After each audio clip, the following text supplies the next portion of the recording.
Teksa në Bruksel mbahet konferenca e 5 ndërqeveritare për të hapur grup kapitullin e radhës për Shqipërinë, ambasadori i BE-s nënvizon nevojën që reformat të vijojnë me ritëm që antarësimi i vendit tonë të ndodhë brenda vitit 2027.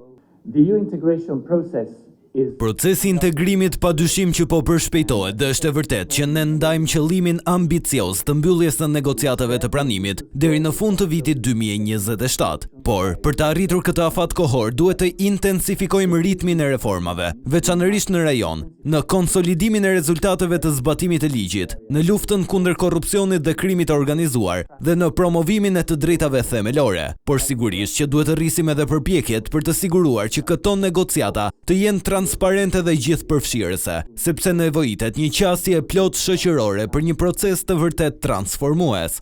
Në vijim të reformave që duhet të bëjë Shqipëria, Bashkimi Evropian kërkon edhe transformimin e zonave industriale.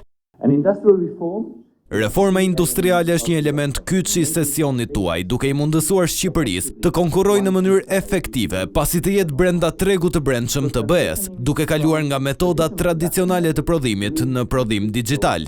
BE është me Shqipërinë në çdo hap, teknikisht dhe financiarisht.